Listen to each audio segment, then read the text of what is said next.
oozes out. So I think the closer you get to him and the more quiet you get with spending time with yourself, kind of shutting the noise out. So the things that don't bring you joy, don't participate in. Yeah. People really need to have probably increase their level of emotional intelligence. And I think when you coming from a generation that's just about, you got that good job, you work, you put your head down, you move. But this generation coming in is not like that. They're a lot more vocal.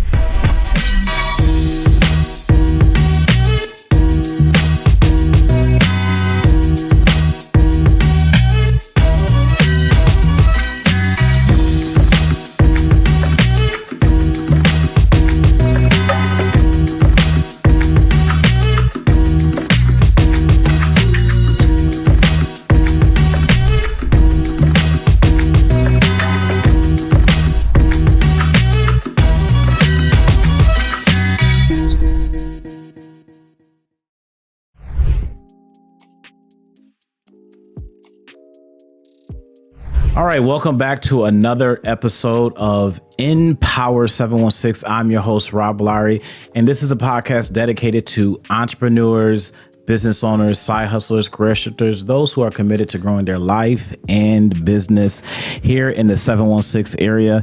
And so I have a special guest here today. She's new to y'all, but I'm very known her for a while. And it's funny, every time I bring somebody on a guest, I got to say their full government name. It's just like, I see it. So right. Morgan Williams-Bryant. Okay, definitely. So I'm born and raised in Buffalo. Okay. I went to school in Buffalo. Originally, I wanted to go away to a black school. Really? Okay. HBCU. My older sister went to a HBCU. My brother went away to college. He went to a D1 school. So I wanted to go away to school, but the money looked better here. How much loans do you actually want to carry? So I ended up going to Buffalo State College, which I shout out to Buff State. Buff State in the house. Listen, I had the time of my life. I love Buff State. Like, I really had a great time. I got my work done. Yeah. Don't get it twisted there. But I met some really incredible people, and I feel like I was able to blossom even more. And then for my master's degree, by that time I had started working full time. So I went to Medaille University. Yes. For organizational leadership. Awesome. That's my journey, and I'm a performing arts graduate. Well, actually, my major was like broadcast communications. Yeah, radio, TV at that time, and now I believe it's called communications. So every day. Oh, I didn't know that. Wow. And then I went to Buff State for broadcast communications. So originally, I wanted to work behind the scenes. A lot of people thought like, oh, I know you speak, you want to be in front, but as I just shared with you, I'm actually more of a shy person. I don't believe it. Can't believe it. I wanted to work behind the scenes. I wanted to be like Jordan on The Best Man, audience reaction, camera 5. So when I came out of Buff State, I worked at the Christian television station in Orchard Park for a couple of years. And then I started my career, my journey into leadership. I knew I always wanted to work with women or children or a combination of both. What was that moment like of saying like, I want to do something on my own? Like, how did that come about? So honestly, I really thought that once I retired, you save money, you retire, you do your career where you're working for someone else, and you get to the point where it's like, okay, now I've retired and now I can start to pursue my dreams. Right. I've been speaking since I was 15, and it really started in a church. But I was always a writer. I remember laying in a bed with my grandmother, rest her soul, writing poems like almost every night. Wow. And I always wanted to share the poems, but when I was younger, I was even more shy. Wow. So my mother would sign me up for Easter recitation speeches, which I was like, I gotta speak in front of all these people. But that's really the foundation that really prepared me to get more confident in being in front of people. But I always wanted to inspire people. Wow. So I said, when I retire, I want to travel the world, really teaching people leadership development, which comes very naturally for me. And also empowering them about the goodness that already resides in them. And then one of my sorority sisters, shout out to Delta Sigma Theta Sorority Incorporated, she asked me to do a poem at the Hatitude Luncheon, which was a luncheon that took place every year. So I did a poem, and people stood up, and I was looking like, oh wow, like every time it's like a shock to me, like, okay, this resonated with you. But afterwards, Catherine Lueck, she sent me a check. in the mail. And I was like, So I called her and I said, I want to be honest. I did this as a favor for my sorority sister. I said, I wasn't looking for payment, so I'm going to send it back to you. I just wanted to be a blessing to you and your audience and also to my sorority sister. And she said, no, I understand that. She said, no, but that's for you. She said it was so good that you need to be paid for your talent now. Wow, that's dope. That's really what kicked off. And I've always been like a child. Like I had candy stores and magazines, like since I was a kid. So you always kind of had that spirit in you. I always had it. Like I would paint acorns and then walk door to door and sell them to my grandmother's neighbors. Wow. But as far as really launching my business, I thought it would happen when I retired. But when I had that conversation with her, I think the next week I went downtown and got my DBA, and it's been growing since. Wow.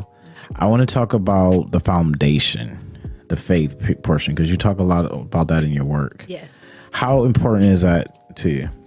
Faith is my foundation. Yeah. And I always want to make sure that I'm giving full credit to my Lord and Savior, Jesus Christ. I grew up in a church, but really is having my own encounters with God in prayer. So I'll tell, like the book came about as far as a prayer journey. My family always prayed, took me to church. We did easy recitations. My father is a minister. My mother had us very involved, us, meaning my sister and I. But when I was 10, my aunt Jean and Uncle Buster was in town visiting from Albany area.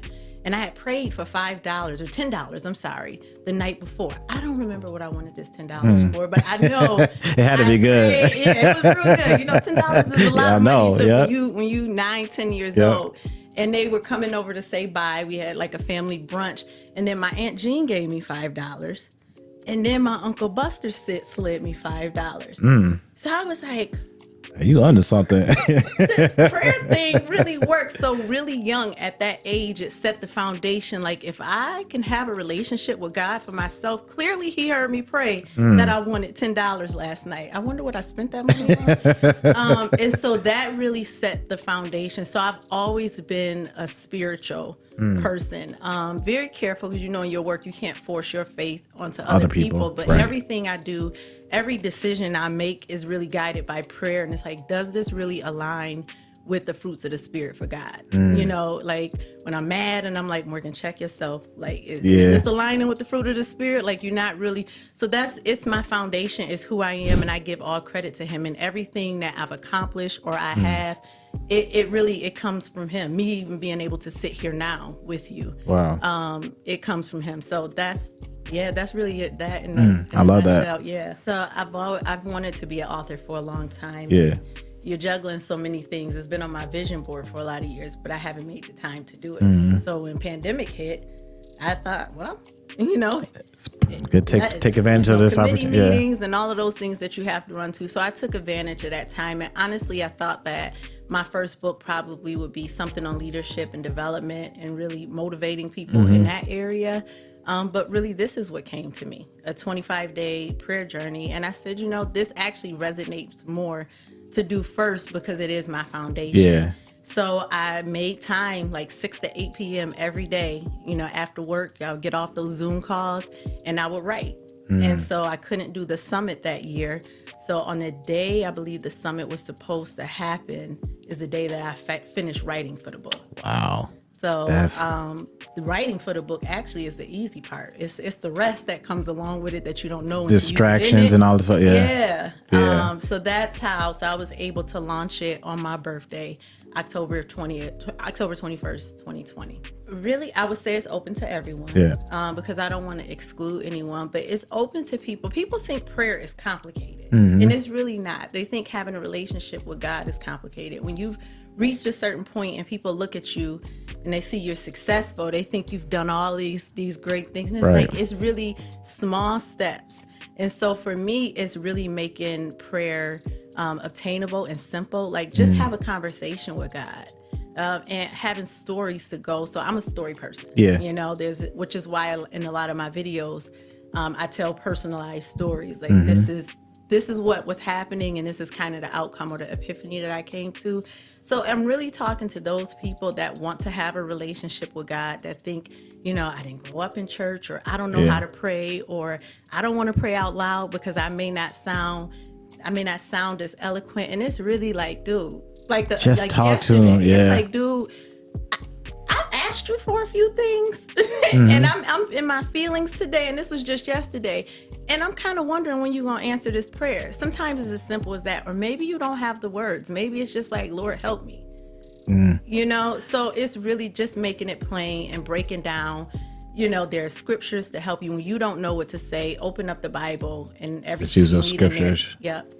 I think it's extremely important. Yeah. And I feel like, and the reason why I'm so open about it is because, one, you can't help people, like you said, if you're not vulnerable. Yeah. I think people look at me sometimes when I hear people conversation about me, like, oh my God, it's just so easy, or you're so successful. And I'm like, you know, I'm a regular human being, and I'm not downplaying anything Right. God has given me. Like, Right. I'm confident in who I am, but I go through things. I feel like, especially in the Black community, when you grow up in what goes in this house, stays in this house, like, we kind of took that to the extreme. We'll go to the dentist, we'll go to the doctor, you may go to a cardiologist, but what about your mind? And really, for me, personally, I know when Satan is attacking me, he's going to my mind first. Absolutely. And so that's another thing. You have to know where you're being attacked. And it's really where your strongest suit is. So for me, I'm an extreme thinker, which is really good at times, and sometimes it's not, because I can be an overthinker, and I know that. But in 2019, I just felt very overwhelmed. And really leading up to 2019, I felt very overwhelmed.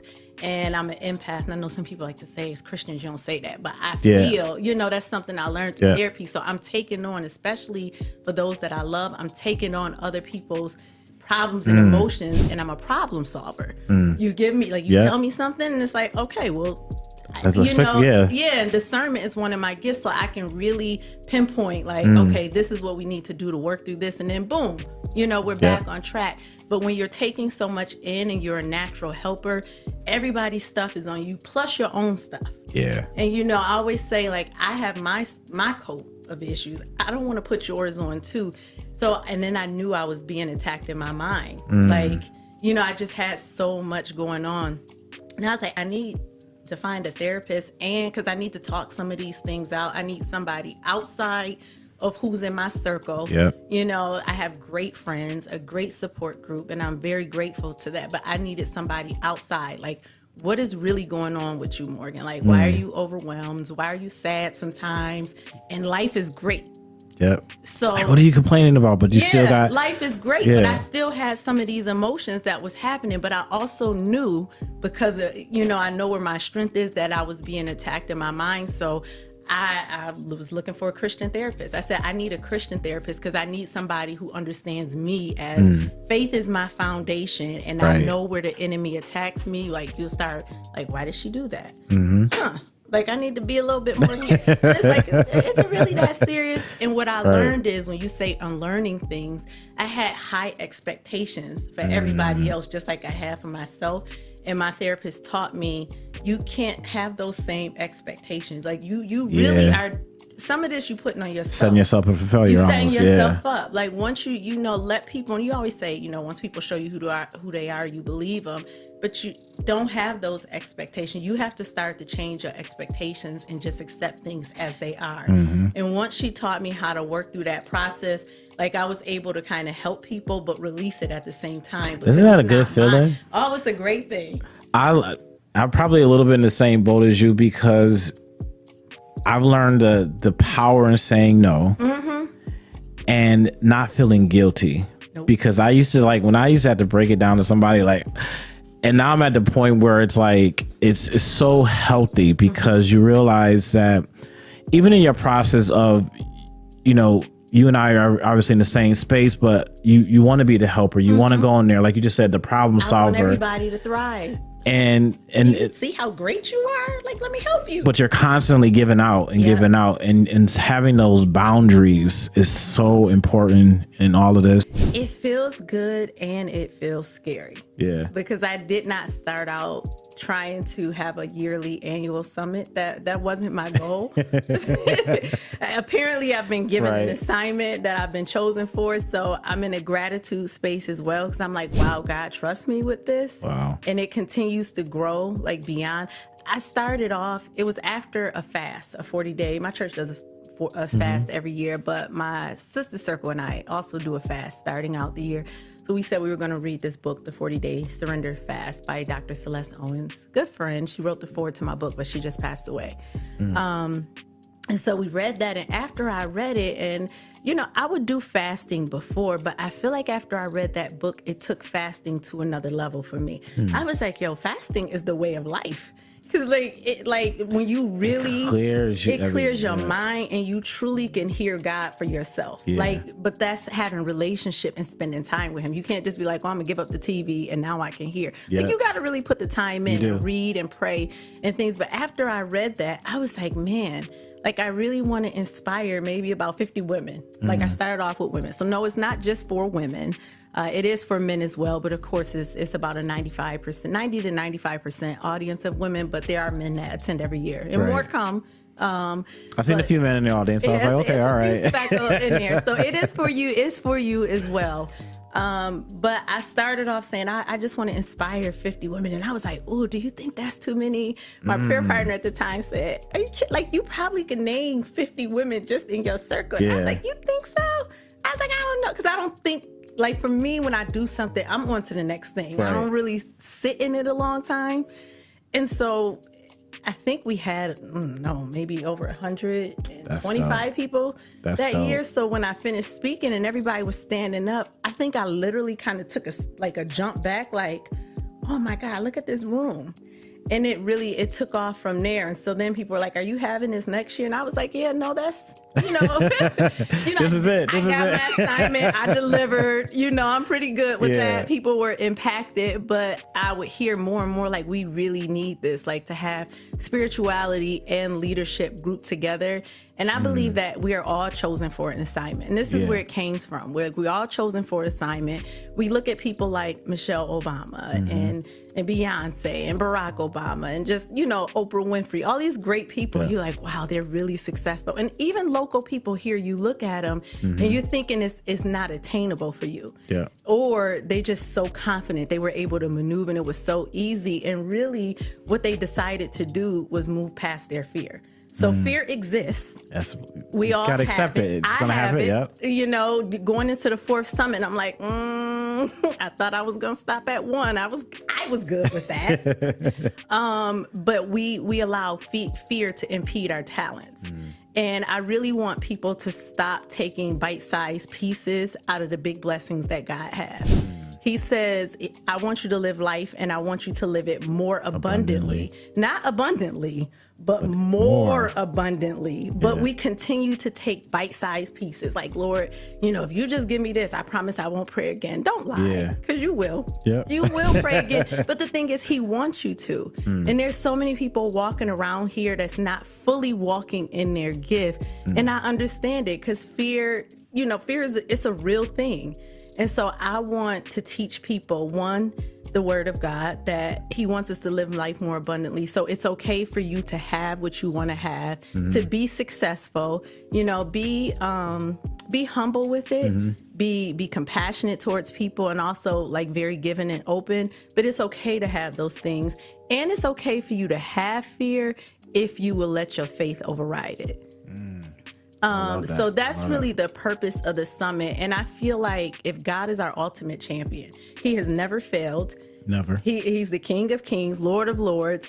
He literally, his track record is unmatched. And so if we come from a champion, then we are already in our DNA, we're champion made. And so that's where the summit came from. And I had wrote a poem actually years before called Champion Made, before I launched the summit, not knowing that was the catalyst for the summit. So that's why it's named Champion Made, because God is in our DNA. His strength is in us.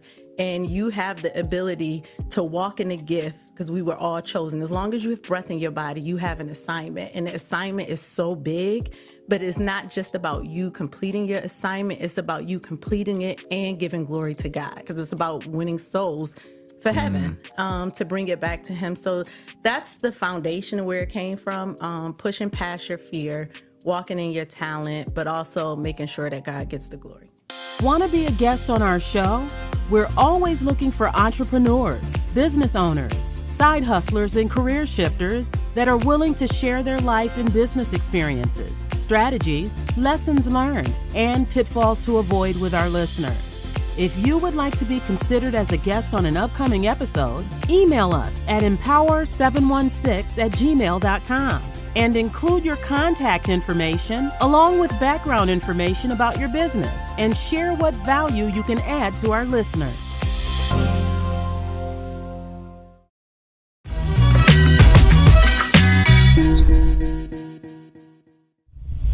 You know how people say women know they have intuition, but people know.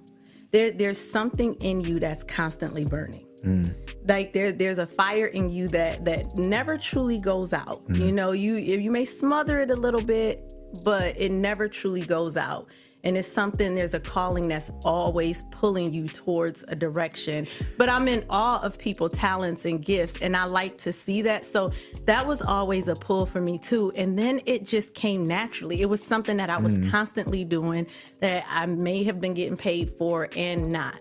And as I started to get more spiritual for myself, meaning, you know, reading the word. So I start my day by reading at least 2 chapters of the Bible, and I'll end my day with reading the scriptures. And I really end my day with Ephesians 6 because I constantly got to put the armor on. Armor. And so I always read that at night, and I may need, read a couple of more chapters, but I start and end my day with that. But once you start to really spend time with him and that pull becomes more clear, for me, this is how it happened, or where you need to go.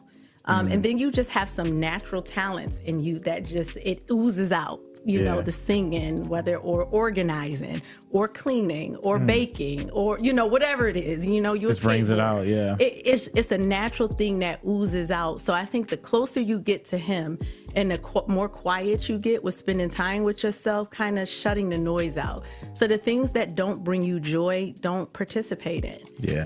Just quieting your spirit, spending time with yourself. Like, what is it that I really like to do?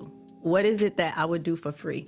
Whether people were paying me or not. So these things come natural to me, and that's how I was able to form, like, this is the space that I'm supposed to be in. So spending time with him and increasing the time with yourself, really looking at what am I good at? And really spending some time with that. And sometimes it takes you doing things outside of your comfort zone so you can figure it out. It's like, I didn't even know that I liked this.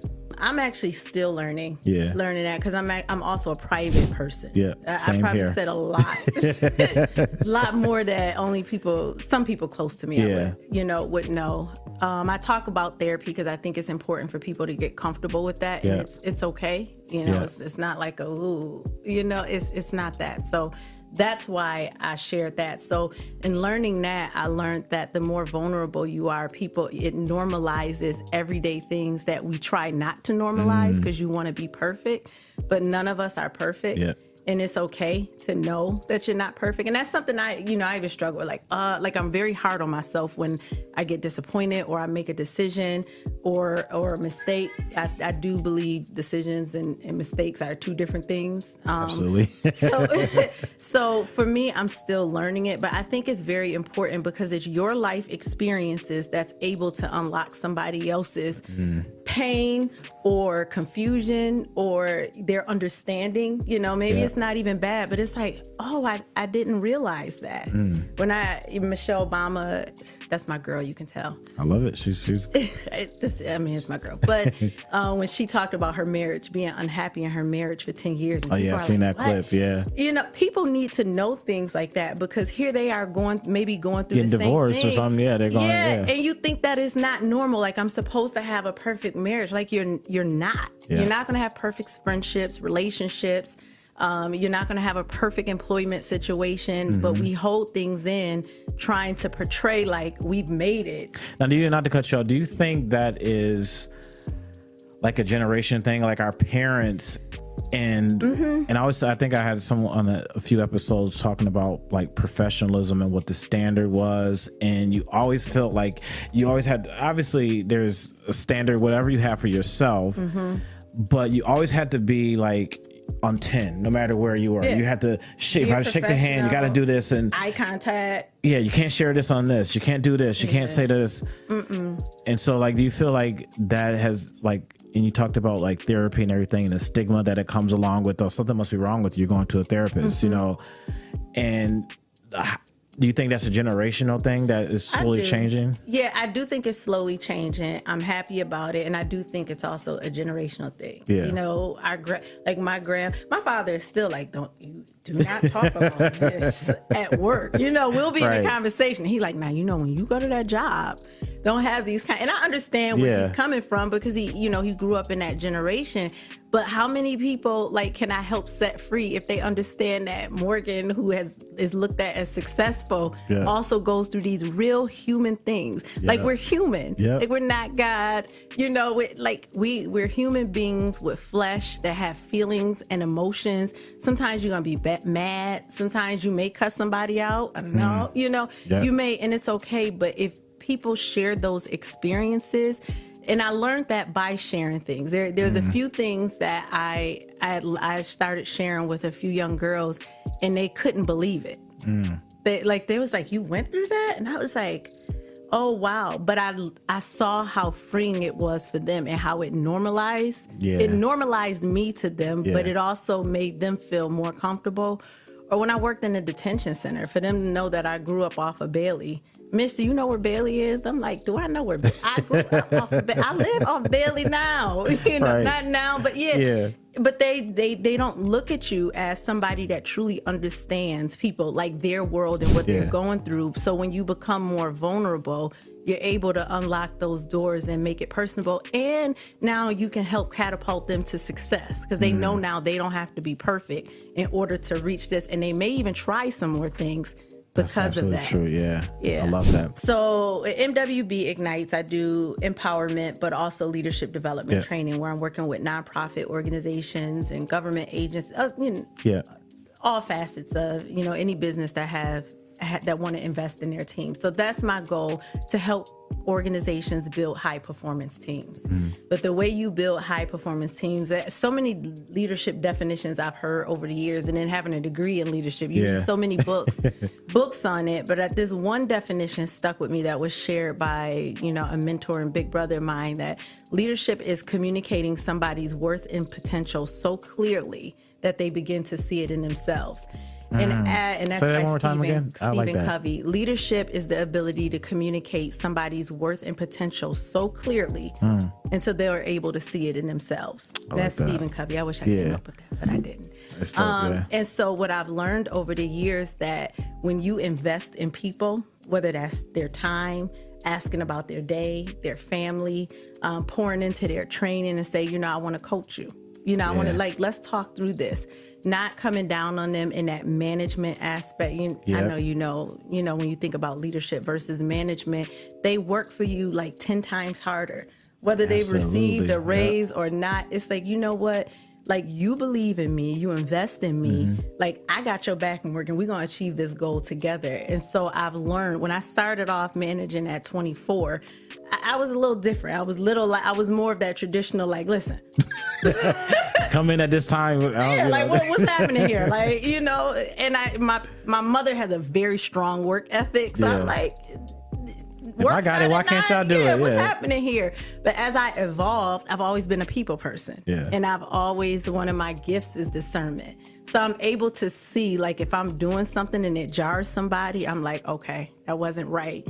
But the more time I spent with people and developing them, and my goal is to develop you to take my position. Because my goal is not to sit here forever. Like, God has other things for me. So I need to get you ready for here. And when you invest in them that way, like, they see that you really care about them. It's not about just the bottom line.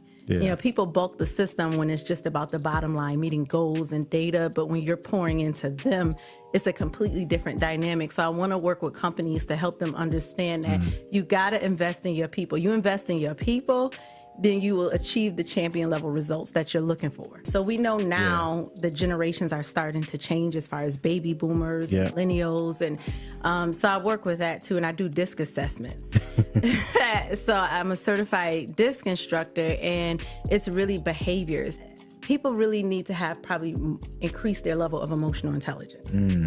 And I think when you coming from a generation that's just about, you got that good job, you work, you put your head down, you move. But this generation coming in is not like that. They're a lot more vocal. But it's also how you communicate with people. And I don't think, from what I see when I'm working with companies or individuals, people don't see that dynamic. A lot of times managers want to bring you in and, I need you to work with my team because of this. And I'm like, tell me a little bit more about the team. Tell me about management, what's happening. And really, when you get to the bottom line, it's the person at the top that's kind of driving that environment and they don't realize that. So it's emotional intelligence. It's communication, it's how you say things to people, but you have to understand that everybody is different. So if I'm dealing with somebody with a more aggressive personality versus somebody that's a little bit more outgoing, like those two may clash. But if you don't have that natural discernment to be able to tell, you need to have a diverse team where you have somebody that's people oriented and they have that relationship also with somebody that has that, this is the bottom line so that they can work together. But when you have somebody, a manager or leader at the top that's more worried about the bottom line and not the people, that's where the disconnect happens, if that makes sense. No, it does. Hey, what's up, Western New York? Did you know that Empower716 Talk Show is looking to promote and recognize young entrepreneurs in Western New York? You could recommend yourself or someone else to be acknowledged on a future episode.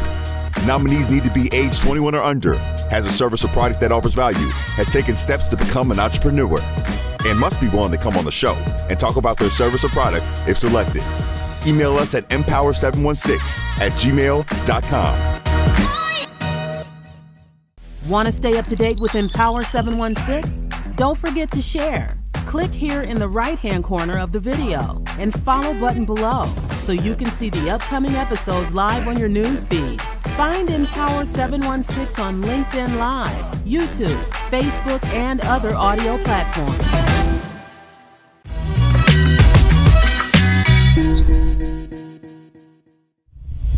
I want to talk a little bit, and this goes just along what you just said, is accountability. Now that happens in the workplace that you can have somebody in your team, the company hold you accountable. How does that transfer to life accountability? Let's talk a little bit about self-accountability, having accountability partners, and how important is that? It's really important because sometimes I'll go back to prayer for a second. Prayer, sometimes you're emotional or upset and you don't feel like praying. Or you don't know what to pray, or I can't right now. So you have those people that'll step in for you. And it's the same thing with accountability. Like there's some decisions, like when you're in a situation, it's like looking at somebody in a relationship and you like, this is about to crash and burn. The person in it can't see it. And it's the same for you. Like, because you are equipped and you're a coach and you're a leader, it doesn't mean that you're exempt. Remember, we're all human. We're flesh. So because you are as well, you need somebody to be able to pull you out to say, okay, this is what I'm like. Am I being Morganish right now? That's what I tell my friends. Like, am I being Morganish? They're like, yeah, a little bit. And I'm like, oh, okay, well, why? Tell me why. And, so I need to correct that. So even with my team, I'm very transparent as like, I don't know how to do this. Right. And actually, this is never going to be my strong suit, which is why you're on the team. And the more accountable I am in those areas, being vulnerable, it opens the door for them as well. But it leaves me the opportunity to make mistakes and maybe some decisions that wasn't the best, because I'm human like they are. So I think everybody needs somebody to be able to pull them out, because when you're in it, you can't see it. But on the outside, you can. You need those outside people with binoculars saying, I can see where it's not going. It's not going to go well for you, and let me help you. I think it's very dangerous when you only have yes people around you. And it's dangerous because you even know yourself. It's that little voice inside that's like, I know this is probably not right, but everybody hyping me up, so I'm going for it. And you like that. Like, you constantly have to ask God and be in prayer. Like I always say, decrease me and increase you. It's so not about me. Yep. It's not about me. It's not about, the accomplishments I've had or, what I can or can't do or provide for people, but it's about you. So if I'm constantly saying decrease me and increase you, then it's never about me. So I'm allowing people to come in and kind of check me. But it's a very dangerous thing because sometimes you're heading towards a cliff and those people are still hyping you up. And they're still on the other side of the cliff, but you fell off. And so now what? So when you don't have those people that's going to check you, and if you're not the type of person that like that, you yourself are a dangerous person to yourself. Yeah. Like you can't truly live and be in success if you don't have somebody that's going to be able to tell you the truth. So everybody's journey is different. Yeah. And so you may tussle with yourself for a while, and that's okay. But you got to understand that what we feel is our season and time and the way it should happen, that's not what he outlined, And so really what you have to constantly do, and for me, for real, because I like a straight path. Like I have set my goals for 2023, and this is what's going to happen. Yep. And most of the time, there's a couple of them. It don't go that way, or didn't come the way I expected. But also you got to leave room for him to surprise you with some things. I was in something happened a few years ago, and so I didn't get what I thought I would get, and I was upset. I was upset, and I felt a little embarrassed. Like I didn't win this. Exactly. This is crazy. I know I could have did this, but I learned a couple of days later that I was getting a promotion to Chief Impact Officer. And I was like, wow, he said no because he was setting me up for a bigger yes. Yeah. And so you got to get excited when things don't work out for you, when doors close, when people reject you, when you lose some things, because God is setting you up for a bigger yes. And you don't know what that yes is. So I can't tell you, what the path or how it's going to work out or even what your journey is going to be. But what I do know is that he has never failed. Like his word can't return to him void. His track record is absolutely flawless. And so even in my own, where I don't see some things happening for me, and I'm like, it's happening for everybody else, but why isn't it happening for me? Like I'm in that mode right now. But I also know that he doesn't fail. Yeah. He doesn't fail. So even though I'm like, I need it right now, like yesterday, I know that when he give it to me, it's going to be so much better than I've imagined it. And I'm going to be grateful at that moment. So sometimes I tell him, like, I'm a little frustrated with you right now. I believe, I have faith. I'm not doubting you. I also need you to know I'm frustrated. Like once you get out there and get outside of your comfort zone, because that's not an area of comfort for me, it does get easier. Like God gives you that grace to be able to move forward, and then things just come to you. Because I'm like, well, what am I going to talk about? And they're like everyday conversations you have with people. Morgan, just record it. So as you do things and get outside of your comfort zone, it does get a little easier. You got to understand that it's enough room for everybody. Yeah. God wouldn't have given you something if you weren't going to be successful at it.